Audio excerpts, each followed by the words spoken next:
ఉమ్మడి ఆదిలాబాద్ జిల్లాలో ప్రాజెక్టు ముంపు నిర్వాసితులకు కష్టాలు తప్పడం లేదు. ఏళ్ల తరబడి పునరావాసం ఏర్పాటు చేయకపోవడంతో నిర్వాసితులు తీవ్ర ఇబ్బందులు పడుతున్నారు. పునరావాసం లేక ఇబ్బందులు పడుతున్నారు గుండెగాం గ్రామ రైతులు.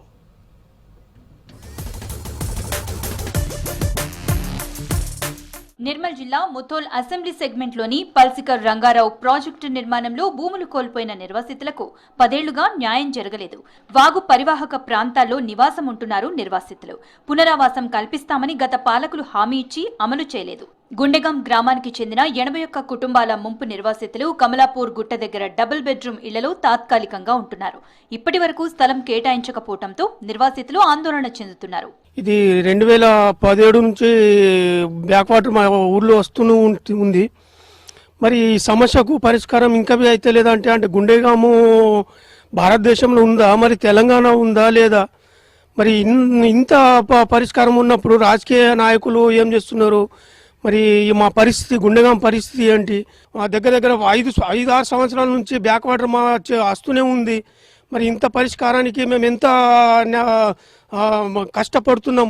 ఈ కష్టానికి రాజకీయ నాయకులకు తెలవాలి. పల్సికర్ ప్రాజెక్టు పనులు 2004లో ప్రారంభమయ్యాయి. 2007లో 90% నిర్మాణ పనులు పూర్తి చేసింది అప్పటి కాంగ్రెస్ సర్కార్. పునరావాసం కోసం కొన్నేళ్లుగా ఆందోళన చేస్తున్నారు నిర్వాసితులు. కాంగ్రెస్ హయాంలో పూర్తయిన ప్రాజెక్టు కావడంతో గత ప్రభుత్వం నిర్వాసితుల సమస్యలను పట్టించుకోలేదు.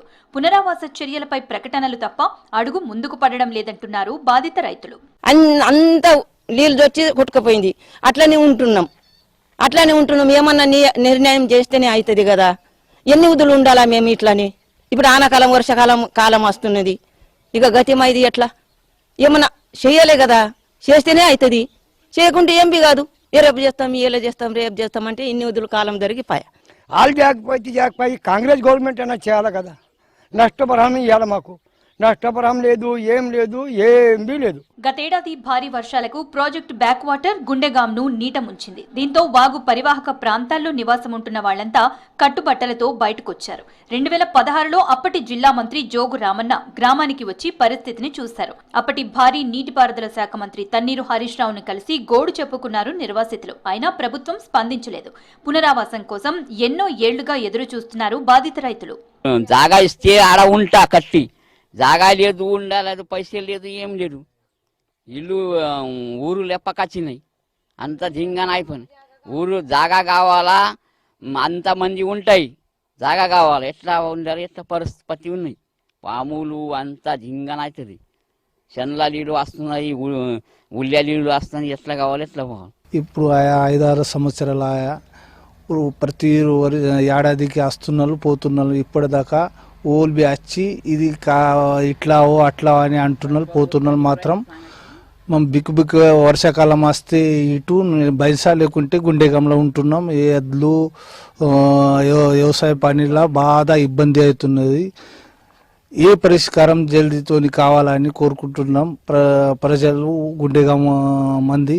అది ఇప్పటిదాకా ఏం లేదు. అందుకోసం ఎంత తొందర అయితే అంత తొందర పని చేయాలని కోరుకుంటున్నాం. ఎప్పుడు చూసినా వాళ్ళ కళ్ళలో నీళ్లు రావడమే తప్ప ఏ రోజు కూడా వారు సంతోషంగా లేకపోవడం జరిగింది. ఎందుకంటే ఇవాళ డబుల్ బెడ్రూమ్లు టెంపరీగా అక్కడ డబుల్ బెడ్రూమ్లో షెల్టర్గా ఇవ్వడం జరిగింది.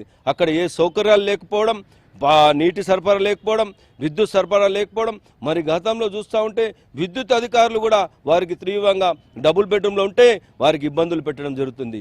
ఏదైతే బకాయి అంటే మా విద్యుత్ సరఫరా మీకు లేదు, కట్ చేయడమని అనేక అసౌకర్యాలతో కూడినటువంటి డబుల్ బెడ్రూమ్లో ఇవాళ గుండెగాం గ్రామ ప్రజలకు 170-80 కుటుంబీకులకు హస్తవ్యస్తంగా రోడ్డు మీద పడినటువంటి ఆనాడు ఏదైతే కాంగ్రెస్ ప్రభుత్వం ప్రారంభించిందో ఈనాడు కూడా మరి ఏదైతే మీ కాంగ్రెస్ ప్రభుత్వం ఉంది త్వరితగతిలో తొందరలో ఏదైతే గుండెగాం గ్రామం యొక్క సమస్యను తీర్చాలని, వారికి ఆదుకోవాలని మేము ఈ సందర్భంగా తెలియజేస్తా ఉన్నాం. సమస్యల పరిష్కారంలో అధికారులు నిర్లక్ష్యం చూపిస్తున్నారని ఆరోపిస్తున్నారు నిర్వాసితులు. కాంగ్రెస్ సర్కార్ పునరావాసం కల్పించి తమ కుటుంబాలను ఆదుకోవాలని వేడుకుంటున్నారు నిర్వాసితులు.